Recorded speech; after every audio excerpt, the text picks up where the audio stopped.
desangrando la columna. Se te está saliendo tu fase estacionaria, estás diluyendo la fase estacionaria. ¿Sí? Eso es lo que quiere decir una línea base cuando se basa. Eso puede pasar con una rampa de calentamiento. Entonces, las rampas de calentamiento son útiles, pero no pueden llegar a extremos porque matamos entonces el corazón del sistema, que es nuestra columna. Ok, detectores. Así como la columna es nuestro corazón cromatográfico, los detectores son los que van a terminar dándonos toda la información que nosotros necesitamos. Y dependiendo de qué detectores cojamos, vamos a tener o no diferentes tipos de informaciones. Entonces, lo que siempre tenemos que tomar en cuenta es que el final de mi columna, aquí viene el guato y llega a mi detector. A medida que llega el detector transforma eso en una señal y es lo que me va a dar mi gráfica con mi pico gaussiano, que es lo que yo espero, de mi cromatograma. Hay muchísimos, hay alrededor de 500 y pico de detectores. ¿Ok? Quizás más.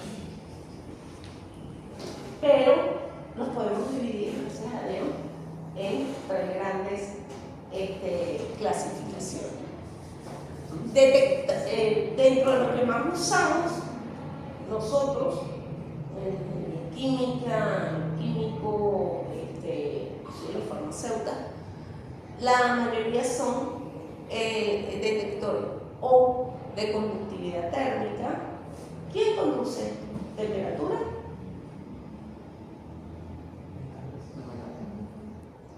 ¿Y el resto de la materia? Exacto, ¿verdad? Todo lo que tenga masa conduce temperatura, mejor o peor. Entonces, el detector de conductividad térmica es un detector universal. Puede detectar cualquier masa. ¿Ok? Funciona para cualquier cosa. Y la variación, él se basa en que la variación de conductividad térmica, él mide la variación de conductividad térmica del gas de arrastre. Él sabe cuál es la conductividad térmica del gas de arrastre, que es constante porque es el mismo gas.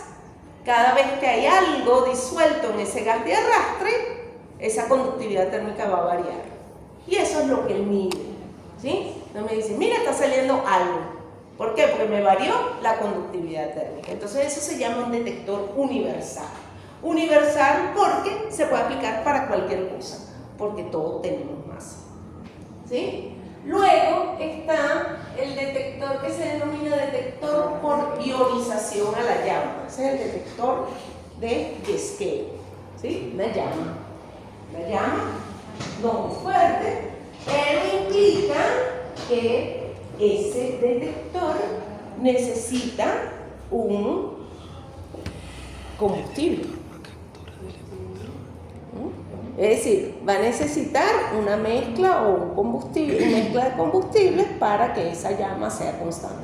Entonces es igualito que cualquier detector de cualquier sistema espectroscópico a la llama. Esa llama yo decido cuál es. Pero como estoy hablando solamente de ionización, entonces esa llama no puede ser un ICP. Porque eso no me da ionización, eso me da atomización. ¿Sí?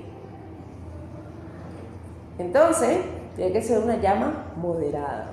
Y como lo que yo estoy metiendo en un cromatógrafo, por lo general son compuestos orgánicos, que son más de 6 millones de compuestos orgánicos, ¿verdad?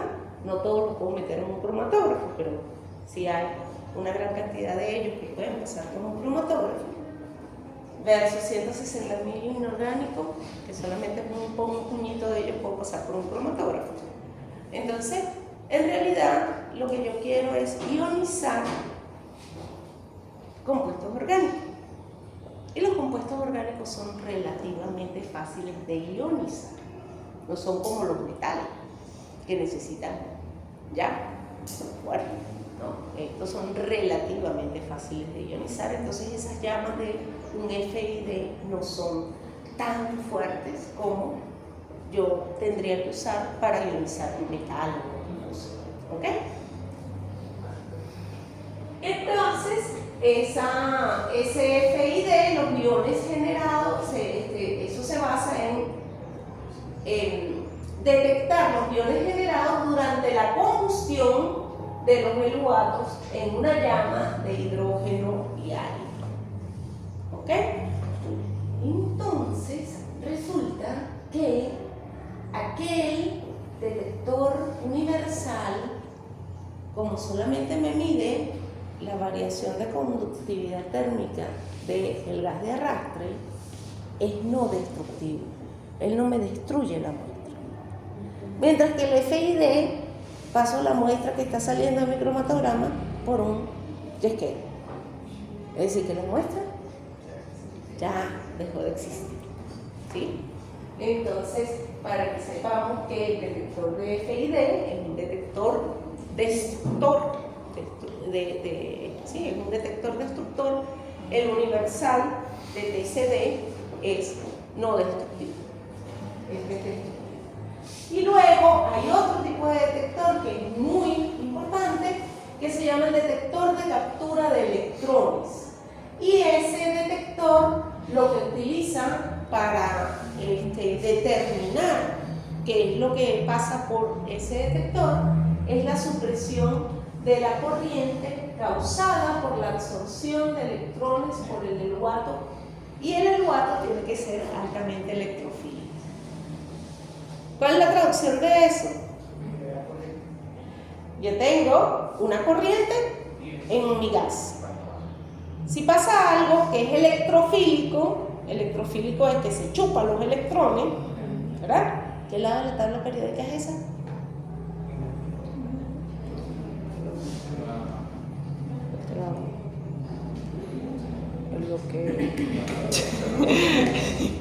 El bloque P, ¿verdad? Hasta llegar al grupo 17, ¿no? Que son los más electrofílicos de todos, ¿sí? Ok, entonces estamos claros, necesitamos electrófilos, necesitamos a alguien que le guste los electrones. Entonces, como ahí lo único que estoy midiendo es la variación de corriente, pero en esa variación de corriente me está cambiando la muestra. Entonces, ese detector no me destruye la muestra, pero me la cambia. ¿Ok? Entonces, mosca aquí. Entonces tenemos universales, tenemos detectores destructivos FID, y tenemos detectores de captura de electrones que son detectores selectivos. ¿Por qué son selectivos? Porque necesito una característica específica del eluyente para que el detector lo pueda ver. Si por ahí pasa hidrógeno, si por ahí pasa oxígeno, si por ahí pasa oxígeno puro, no compuestos oxigenados.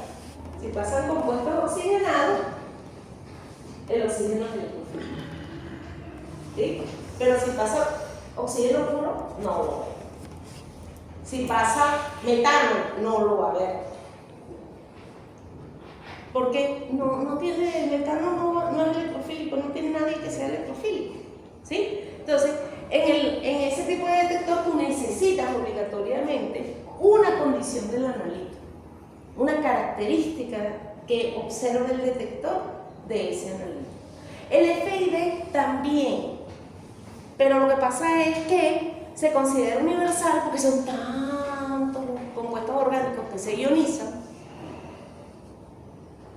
a esa temperatura que es como si tuviera prácticamente el universo de los compuestos orgánicos. Ahí se considera universal, pero él también es selectivo. ¿Ok? Es selectivo porque ok. Aquí estamos con respecto a, si bien gráfico, ¿verdad? Ya esto lo vimos, la migración de Bernalito, ok, todo esto lo vimos. Aquí no lo rollo, todo esto ya lo vimos. Todo esto ya lo hemos explicado. Todo. Separación, eficiencia de donante. Ok. No, es que... Con respecto...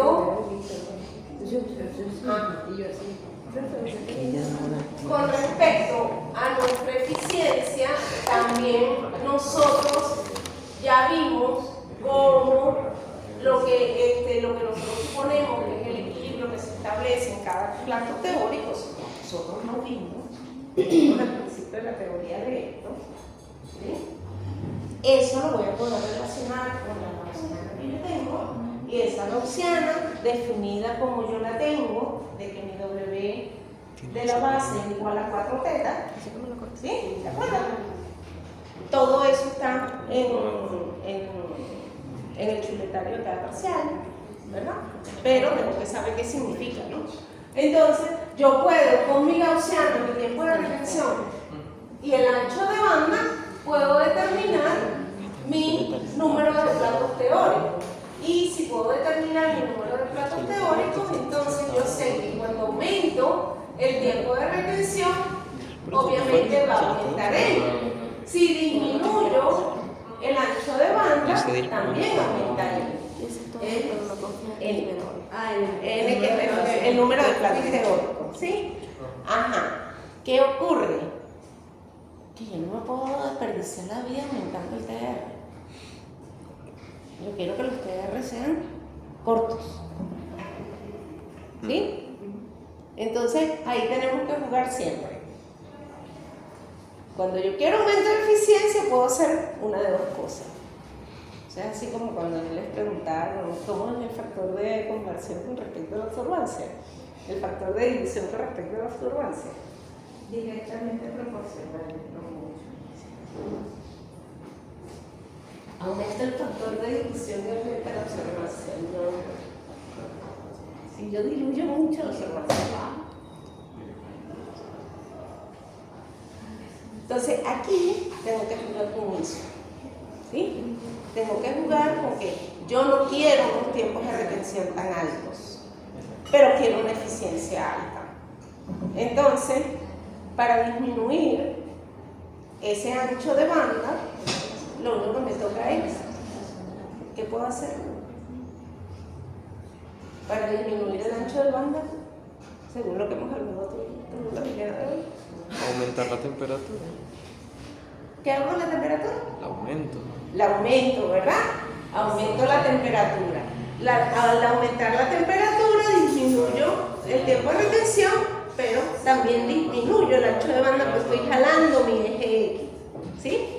Entonces, un aumento de temperatura sin que colapse la resolución del cromatograma siempre me va a aumentar él, ¿sí? Siempre y cuando yo tenga suficiente tiempo en esa temperatura para que mis equilibrios se muevan. Ok. Ajá.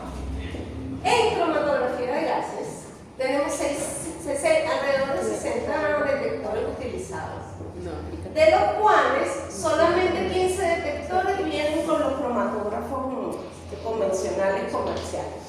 Los otros detectores de esos 60, es decir, los otros 45, es porque yo soy un laboratorio de CRNs que necesito un cromatógrafo de esto específicamente y lo diseñan a mí solamente. ¿Ok? Hay 15 que son los comerciales, pero dentro de esos 15 solamente quiero 4. Quiero saber bien 4 clasificaciones. ¿Ok? Así que lo que es el detector de conductividad térmica, que ya lo vimos, el detector de FID, que ya lo vimos, el detector de captura de electrones, que lo acabamos de ver todo someramente, solamente su definición, y este que ustedes lo conocen, ¿verdad? Que con el masa querían hacer maravillas en el parcial. Yo nunca había visto un masa tan versátil. Sí, bueno,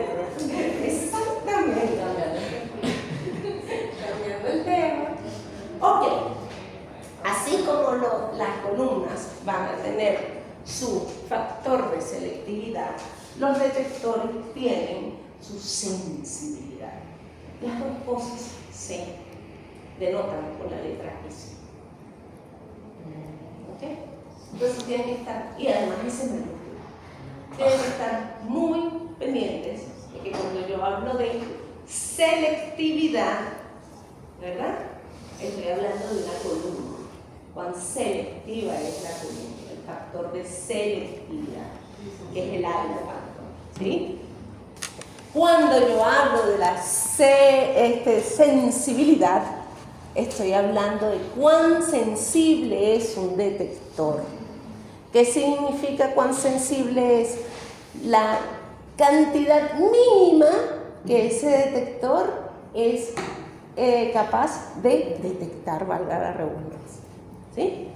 Entonces, eso viene dado por una relación que siempre existe, que es la relación señal versus el ruido, que es el garabatito, todo este garabato. Esa relación señal-ruido tiene que ser por encima de 3. ¿Por qué? Porque si no es por encima de 3, yo voy a confundir la señal con el ruido. Yo no voy a saber cuál es el ruido y cuál es la señal. Entonces, cuando nosotros queremos que las cosas se vean, nos ponemos muy, pero muy creativos, tratando de, pero es que tú no ves el pico. No, mismo, eso es ruido, tú no me puedes decir que hay un pico. ¿Sí? Entonces, pasa mucho, no vayan a creer, sino que uno está criado dentro de un sistema que es positivista, entonces tú quieres que todo siempre te dé positivamente, ¿verdad? Entonces, no todo es así en la realidad. Entonces, uno siempre tiene que estar pendiente, que mi relación señal-ruido tiene siempre que estar por encima de 3 para yo decir, sí, eso es una señal, porque me corto las manos, que es una señal. Lo demás es un supuesto supositorio de mi imaginación. ¿Ok? Es decir, con mucha buena fe, eso es una señal. Entonces, hay que estar mosca con eso. Entonces, ¿cuáles son mis fuentes de ruido? ¿Por qué? Porque yo tengo que controlar esas fuentes de ruido para no perder la sensibilidad de mi detector. Las fuentes de ruido comunes son los contaminantes de los gases, las impurezas acumuladas en el detector y las descargas a tierra. Si uno no tiene una buena tierra eléctrica, es decir, una conexión eléctrica que tenga una tierra, cosa que aquí en Venezuela nadie le para, ¿sí? Entonces los cromatogramas pueden tener áreas negativas. ¿Qué quiere decir eso? Que en vez de tener sus picos así, hay un pico que se te pone para abajo.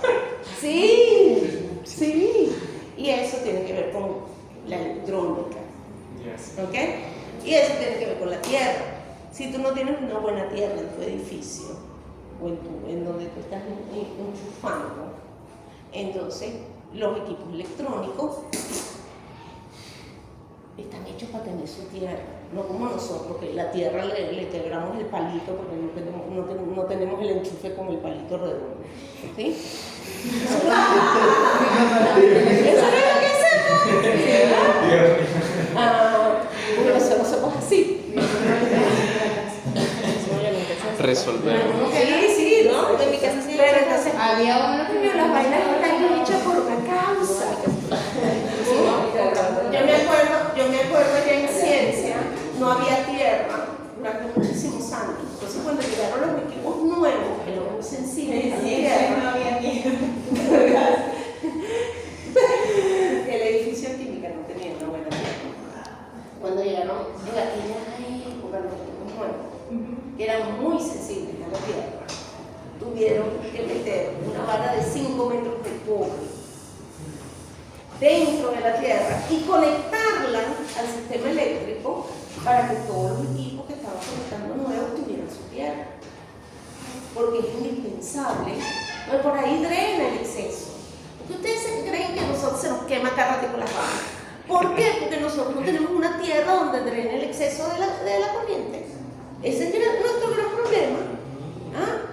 Entonces necesitamos protectores. ¿Ah? Claro, si no tienes una buena tierra, tienes que tener protectores. Eso es así.